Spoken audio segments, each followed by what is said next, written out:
जैसे मेरी one friend है श्रेया, उसे चाहिए वन लैपटॉप। पैसे लगाने हैं भाई 80,000 रुपए। अब जैसा ऑलमोस्ट हर सेकंड बंदे की प्रेफरेंस होगी कि भाई मैं तो मैकबुक ले लूं, और इसे ऐसा भी कह सकते हैं जैसे हर सेकंड बंदा मैकबुक लेने की गलती करता है। लेकिन द रियल क्वेश्चन, क्या 80,000 में मैक से बढ़िया कोई लैपटॉप ही नहीं है क्या? ये तो वही बात हो गई जैसे आईफोन वालों को लगता है कि उनका कैमरा सबसे बेस्ट है, लगता है फिर सैमसंग नहीं चलाया अभी तक। नहीं, इसके बारे में मुझे कमेंट करके जरूर बताना कि आपको सैमसंग का कैमरा ज्यादा बेहतर लगता है या फिर एप्पल का। अब इस वीडियो में मैं आपको बताने वाला हूँ 6 लैपटॉप, 3 प्रोफेशनल और 3 गेमिंग। पहले बात करते हैं प्रोफेशनल लैपटॉप्स की। यहाँ पर 3 जबरदस्त ऑप्शन है, HP Pavilion Aero, Asus Book S15 OLED और Apple MacBook Air। तीनों ही स्पेशल लैपटॉप है और तीनों का यूज अलग अलग है।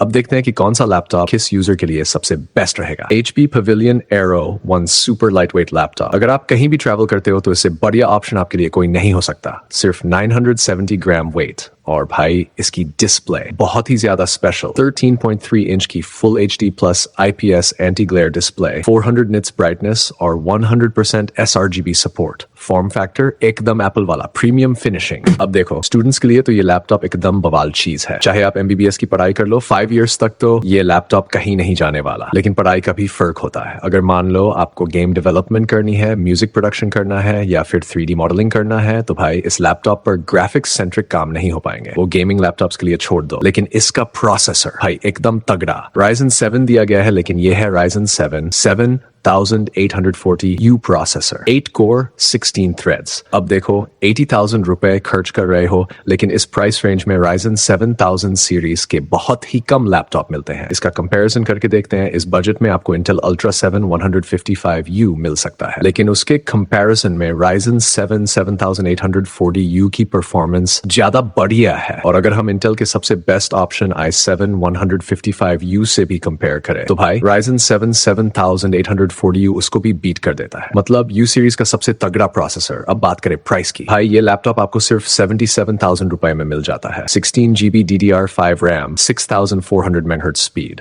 Not expendable, 512GB NVMe SSD, expendable, Microsoft Office 2021, lifetime validity. और पोर्ट्स की बात करें तो भाई इसमें आपको 2 USB Type-C पोर्ट्स मिलती है और दोनों ही फुली फीचर्ड। भाई बहुत ही प्यारी चीज है, इस लैपटॉप को जरूर कंसिडर करो। देखो भाई आगे बढ़ते हैं और इससे भी स्पेशल लैपटॉप बताता हूँ। जैसे जैसे वीडियो आगे बढ़ेगी ना, वैसे वैसे इंटरेस्टिंग होती जाएगी। अब बात करते हैं Asus VivoBook S15 OLED की। ओ भाई ये जो कॉम्बिनेशन मिलता है ना इस लैपटॉप में, वो सच में कमाल का है। H series processor, OLED display, Intel Evo certification, मतलब हर तरफ से one perfect daily use laptop. एक एक चीज को समझते हैं। सबसे पहले Intel Evo को उठाते हैं। Intel Evo सर्टिफिकेशन का मतलब ये है कि ये वन प्रीमियम कैटेगरी का लैपटॉप है, जिसमें आपको कुछ एडिशनल फीचर्स मिलते हैं जो सच में मायने रखते हैं। हर Intel Evo सर्टिफाइड लैपटॉप का बैटरी बैकअप 8 to 9 आवर्स तक का मिलेगा, रिगार्डलेस ऑफ प्रोसेसर। यानी चाहे H सीरीज प्रोसेसर हो या U सीरीज, बैटरी बैकअप से कोई समझौता नहीं। अब देखो इसमें हमें Intel Core i5 13500H processor मिलता है। इस प्रोसेसर की पावर कंजम्पशन ज्यादा है क्योंकि ये H सीरीज का प्रोसेसर है, हैवी काम करने के लिए डिजाइन किया गया है। और जैसे इस लैपटॉप में हमें OLED डिस्प्ले भी मिलती है, तो बैटरी बैकअप 3 आवर्स तक का एक्सपेक्ट कर सकते हैं। लेकिन क्योंकि ये Intel Evo सर्टिफाइड है,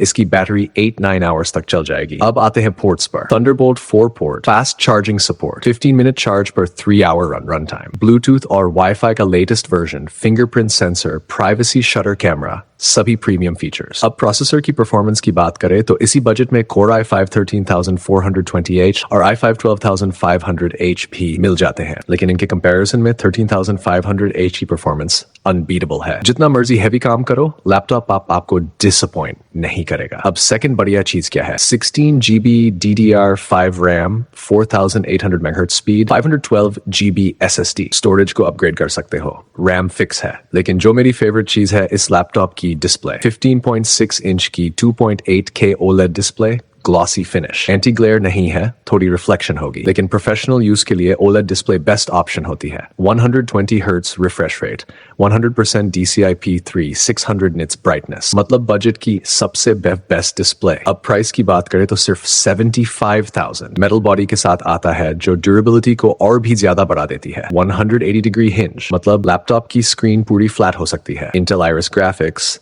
MS Office Lifetime, backlit keyboard. अगला लैपटॉप प्रोफेशनल यूज के लिए है और ये आपको मिलेगा 73,000 के अंदर HP 14 अल्ट्रा सीरीज। अब सुनो, सबसे पहली चीज इसमें अल्ट्रा सीरीज का प्रोसेसर मिलता है। अल्ट्रा सीरीज इंटेल का नया प्रोसेसर है। अल्ट्रा 5, अल्ट्रा 7, Ultra 9 ये 13th जेन के बाद आए हैं। पहले इंटेल में i5, i7, i0 होता, लेकिन अल्ट्रा सीरीज के प्रोसेसर में AI ऑप्टिमाइजेशन ऐड कर दी गई है। न्यूरल प्रोसेसिंग यूनिट भी डाली गई है, जिससे AI से जुड़े टास्क ज्यादा अच्छे से हैंडल होते हैं। अब देखो, इस बजट में आपको 14th जेन प्रोसेसर तो नहीं मिलेगा। अगर आपको 14th जेन वाला लैपटॉप चाहिए तो बजट सीधा 140,000 तक लेकर जाओ। लेकिन अल्ट्रा सीरीज लेटेस्ट है और बेहद तगड़ी परफॉर्मेंस देने वाली है।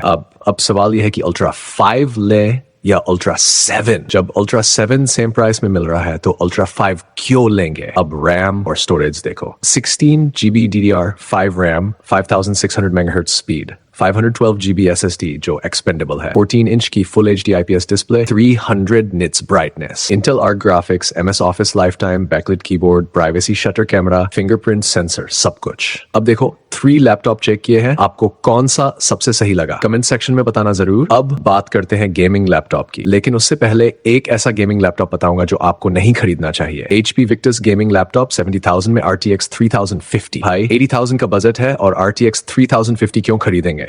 इस प्राइस में सिर्फ और सिर्फ RTX 40 सीरीज के लैपटॉप लेने चाहिए। RTX 4050 से कम कुछ नहीं। तो क्या लेना चाहिए? HP Victus का दूसरा मॉडल, इसमें Intel i5 13420H प्रोसेसर है, RTX 4050-75W, 6GB VRAM, 16GB RAM, 512 GB SSD, दोनों एक्सपेंडेबल, 15.6 इंच की full HD IPS display, 144 Hz refresh rate, 9 ms response time. देखो 120 Hz भी चल जाता है, लेकिन 80,000 में 144 Hz होना ही चाहिए। अब जो विक्टस के पुराने मॉडल्स में स्क्रीन वॉबल का इश्यू था वो 16 इंच मॉडल में था। ये 15.6 इंच मॉडल है तो कोई प्रॉब्लम नहीं आएगी। अब आते हैं गेमिंग स्कोर पर। GTA 5, Spiderman, Assassin's creed 3 very high settings पर स्मूथली रन कर रहे हैं। मतलब अगर आप नॉर्मल सेटिंग पर खेलोगे तो एकदम मक्खन परफॉर्मेंस मिलेगी। MS office life time validity के साथ आता है, सारी नेसेसरी पोर्ट्स मिल जाती हैं। तो अगर HP विक्टस लेना है तो सिर्फ RTX 4050 वाला लो, RTX 3050 को स्किप कर दो भाई। अगर आप एक तगड़ा गेमिंग लैपटॉप खरीदना चाहते हैं तो आपके लिए सबसे best option Asus TUF Gaming A15 है, जो आपको 80,000 के अंदर मिल जाता है। अब गेमिंग परफॉर्मेंस की बात बाद में करेंगे, लेकिन इसका ग्राफिक्स कार्ड सबसे ज्यादा स्पेशल है। इसमें RTX 4050 ग्राफिक्स कार्ड दिया गया है, जिसमें 6GB का डेडिकेटेड VRAM मिलता है और इसकी TGP 140W है। इस बजट में दूसरा कोई भी RTX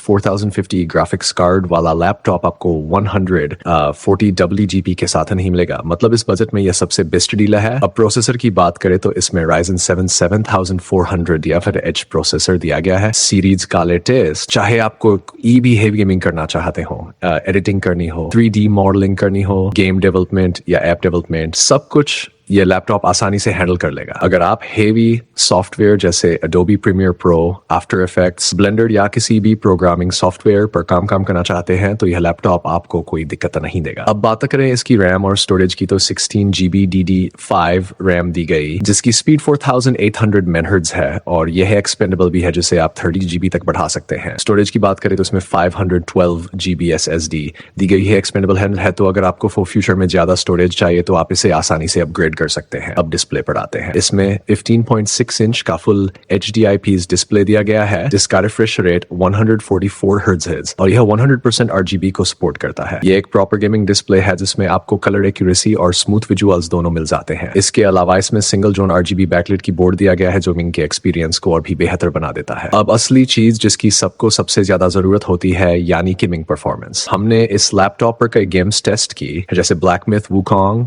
red dead redemption 2, Valorant, Cyberpunk 2077, GTA 5 और Forza Horizon 5। ये सारी गेम्स हाई से अल्ट्रा सेटिंग्स पर एकदम स्मूथली चल रही हैं। अब अगर पोर्ट्स की बात करें तो इसमें आपको सारे जरूरी पोर्ट्स मिल जाते हैं। 2 USB Type-C पोर्ट दिए गए हैं, जिसमें से एक फुली फीचर्ड 3.2 Gen 2 पोर्ट है। इसके अलावा USB-A, HDMI, Ethernet और 3.5 mm हेडफोन जैक भी मिल जाता है। अब सबसे बड़ा सवाल कि क्या यह लैपटॉप बेस्ट ऑप्शन है या कोई और ऑप्शन भी है? अगर S15 अवेलेबल नहीं मिलता तो फिर Lenovo लोग ले सकते हैं। इसमें कुछ माइनर डिफरेंस इनकी रैम थोड़ी ज्यादा मिलती है अभी तक, जबकि Asus Tufine में 16 GB रैम दी गई है, लेकिन Asus में जो ग्राफिक्स कार्ड का TGP है वो है, जबकि Lenovo में 5WTGP मिलता है। Lenovo Loki में MS Office 2024 4 life time validity के साथ दिया गया है, तो अब डिसीजन आपका है, अपने बजट में बेस्ट है। और दोनों के लिंक मैं डिस्क्रिप्शन बॉक्स में ऐड कर दूंगा ताकि आप इन्हें चेक कर सकें। इन दोनों में से कोई लैपटॉप बाय कर सकते हैं और दोनों पर आपकी सारी गेम्स एकदम स्मूथली चलेंगी। बस आज के लिए इतना ही। Thank you for watching. Peace out.